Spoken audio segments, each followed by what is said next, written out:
আমাদের স্বেচ্ছাসেবকদের সঙ্গে যোগাযোগ করুন। সেখানে যেখানে নাম নথিভুক্ত করা হচ্ছে প্রথমে আপনারা আমাদের রক্তদান করতে সক্ষম কিনা। রক্তদান পুণ্যদান, রক্তদান করলে শরীরে আমরা আজকে এই কার্গিল বিজয় জোরে হাততালির মধ্য দিয়ে আমাদের অন্যতম গ্রামীণদের মহাশয়কে উত্তরীয় পড়িয়ে এবং বড় অনেক ধন্যবাদ। 12 নম্বর ওয়ার্ডের হাততালি সুমনদাকে আমরা আমাদের মধ্যে পেয়েছি, এক অন্যতম দক্ষ সংগঠক। মধ্য দিয়ে পুষ্প প্রদানের মধ্যে দিয়ে আমাদের শুভেচ্ছা অভিনন্দন।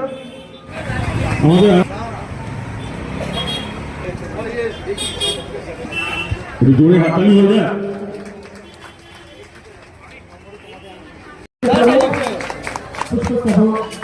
আমরা এই আমাদের একটা শুভেচ্ছা অভিনন্দন জানাচ্ছি অসীম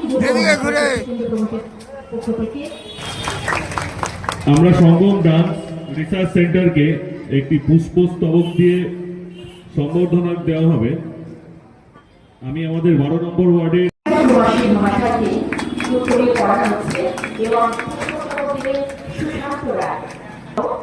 আমরা তো মিটাইদার কাছ থেকে কিছু শুনবো।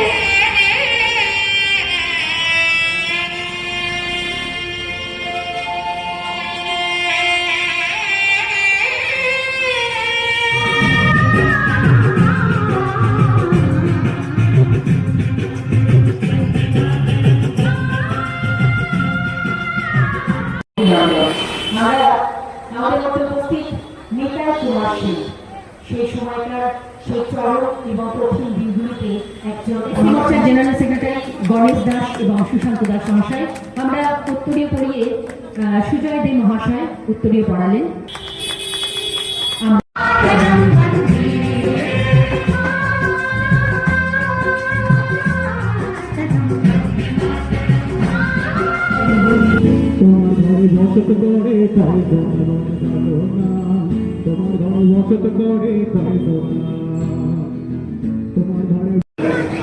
উত্তরীয় পড়াতে চলেছেন লক্ষণ রায়। লক্ষণ রায় মহাশয়কে উত্তরীয় পড়াচ্ছেন। এটা জোরে হাততালি, এটা জোরে হাততালির মধ্য দিয়ে ভারতীয় জনতা পার্টি উত্তরদমদম মণ্ডল 12 নম্বর ওয়ার্ডের কর্মীদের পরিচালনায় এই যে স্বেচ্ছায় রক্তদান শিবির আমরা যারা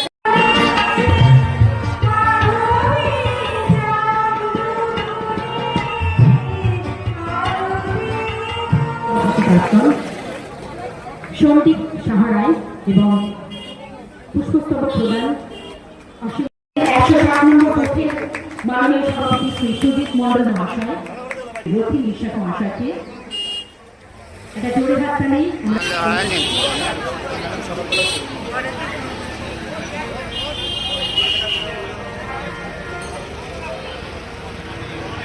আমরা সম্মাননা দিতে চলেছি।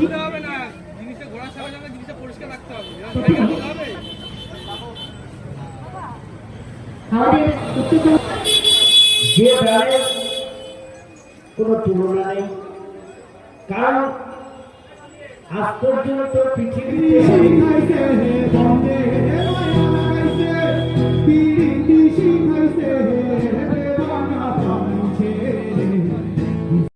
দ্রাবিড় চীন শক হুন্দল পাঠান মোগল এক দেহে হল লীন।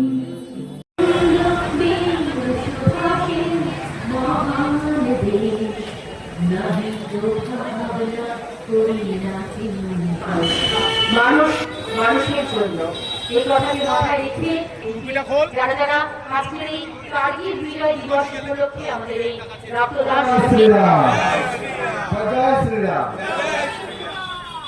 আজকে এত সুন্দর ভাবে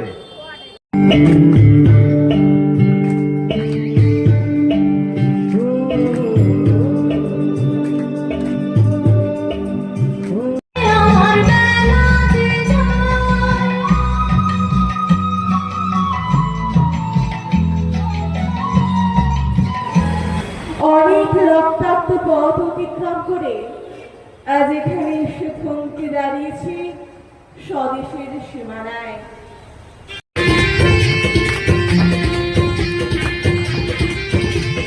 বুমরা বুমরা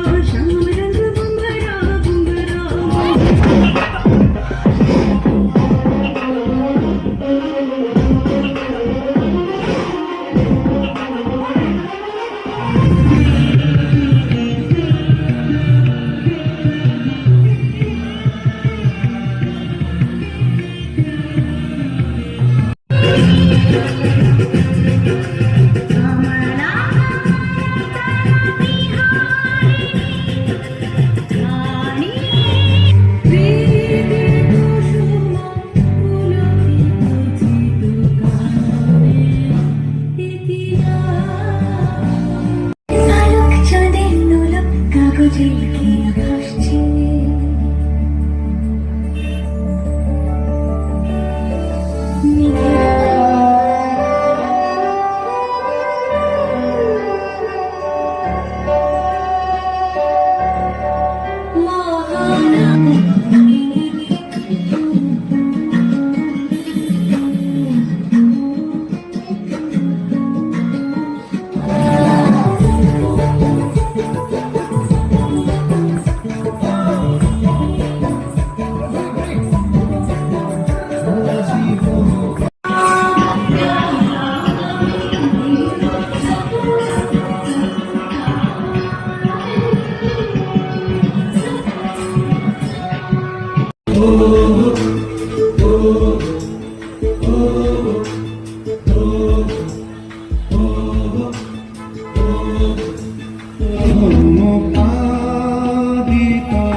তার মানে কি 1 টাকার মাত্র কেনাকাটি ছিল।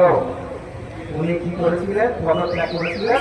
পরে উত্তরীয় বাংলার এক ঐতিহ্য, বাংলার এই ঐতিহ্যকে মনে রেখে আমরা এই উত্তরীয় প্রদান করতে চলেছি। আবেদন জানাচ্ছি।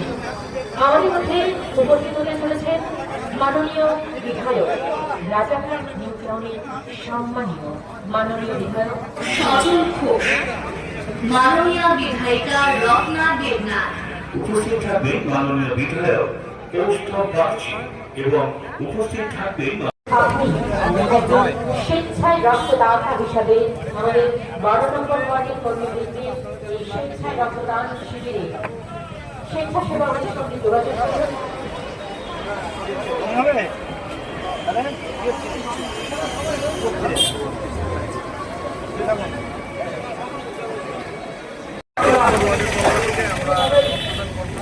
এইভাবে বিশৃঙ্খলা করছেন, যে মদত দিচ্ছেন, যে ফান্ডিং করছেন, করতে যাবেন না। কেননা আমরা ভারতবর্ষের সেই সব যুব সমাজকে তাদের পথ দেখানো শুরু করেছি 14 সালের পর থেকে আজকে 26 সাল ভারতীয় জনতা পার্টি ভারতবর্ষে রাজত্ব করছে। এই 26 সালের মধ্যে শিক্ষা ব্যবস্থা, স্বাস্থ্য ব্যবস্থা থেকে শুরু করে গরিব মানুষের অন্ন থেকে শুরু করে সমস্ত কিছুকে অভূতপূর্ব উন্নয়ন করেছে। তিনি কেউ নন, তিনি একমাত্র নরেন্দ্র দামোদর দাস মোদী ভারতীয় জনতা পার্টির মাধ্যমেই হয়েছে। তাই আমার এখানে শ্যামাপ্রসাদ মুখার্জি আমরা এখানে রেখেছি, তাদের যে নিষ্ঠা, তাদের যে পঞ্চনিষ্ঠা, সেই পঞ্চনিষ্ঠাকে সামনে রেখে কিন্তু ভারতীয় জনতা পার্টির প্রত্যেকটি কার্যকর্তা আগামী দিন শুধু ভারত পশ্চিমবঙ্গে যারা ভাবছেন 5 বছর পরে ভারতবর্ষে 2047 সাল প্রধানমন্ত্রী মিশন, সেই মিশন পর্যন্ত ভারতীয় জনতা পার্টি এই ভারতবর্ষে যেমন রাজত্ব করবে পশ্চিমবঙ্গেও কিন্তু। তাই আরো একবার সিপিএম নামক যে ছোট্ট কার্যকার মতো দলটিকে কার্যকারকে বাড়ি কি করে যাবেন, ছুটে গিয়ে ঠিক আছে, ছুটে মাঠে আগে পুড়িয়ে দেওয়া হয়। তাই আপনারা যদি মনে করেন যে আমরা আবার দল বেড়ে বেরোচ্ছি, বেরোতে যাবেন না, তাহলে হয়তো টিপে টিপে আগুন ধরিয়ে হয়তো আগামী দিন ভারতীয় জনতা পার্টির কার্যকর্তা নয়, এই এলাকার মানুষ, এই পশ্চিমবঙ্গের মানুষ আপনাদেরকে কিন্তু পায়ের তলায় রেখে দেবে। তাই আপনারা আর বার বানান্ত হবেন না। তাহলে ভারতীয় জনতা পার্টির কার্যকর্তাদের কাছে একটা অনুরোধ করবো যে আমরা অত্যন্ত সুশৃঙ্খল দল, আমরা ভুলে যান বন্ধুরা, এই সুযোগ কিন্তু আপনাদের ভারতীয় জনতা পার্টির কার্যকর্তা মা বোনেরা কিন্তু দেবে না। কেননা তাদেরকে আপনারা ফেরত দেননি। আজকে দেখুন আমার সামনে যে মা বোনেরা বসে আছে, আমাদের দাদারা, আমাদের কার্যকর্তা কিন্তু ভারতীয় জনতা পার্টি প্রস্তুত আছে। তাই আগামী পৌরসভা নির্বাচনে ভেবেছেন যে আপনারা প্রত্যেকটি সিট দখল করে নেবেন, হবে না। শুনে রাখুন বামপন্থীরা, তৃণমূলকে বলার আমার কোনো প্রয়োজন নেই, কেননা ওরা এই মুহূর্তেই ভেতরে ঢুকে বসে আছে। হয়তো তারা আগামী 15 বছর কেন তাদের পার্টিটাই শেষ, কেননা তাদের পার্টি মমতা ব্যানার্জির ব্যাকআপ পার্টি ছিল, সেটা শেষ হয়ে গেছে। হয়তো আর কিছুদিন পরেই ভাইপোকে ছেড়ে ঢোকানো হবে, হয়তো অন্য কোথাও চলে যাবে, দেখবেন হয়তো পাকিস্তানেও যেতে পারেন, বাংলাদেশেও যেতে পারেন, বলা যায় না, চলে যেতে পারেন। তাই পশ্চিমবঙ্গকে, ভারতবর্ষকে কিন্তু বাংলাদেশ হতে দেবো না। ভেবেছিলেন বাংলাদেশে যে ছাত্র আন্দোলন হয়েছিল, পশ্চিমবঙ্গ ভারতবর্ষে সেইভাবে ছাত্র আন্দোলন এলে সরকার পাল্টাতে পারে না। ভারতবর্ষে কিন্তু বসে আছেন এমন একজন নেতৃত্বের লোক, তার নাম ধর্মেন্দ্র দামোদর দাস মোদী, যার কম্পনে, যার কথা সারা পৃথিবীর মানুষ, পৃথিবীর যে রাজনৈতিক বড় বড় ব্যক্তিত্বরা আছেন তার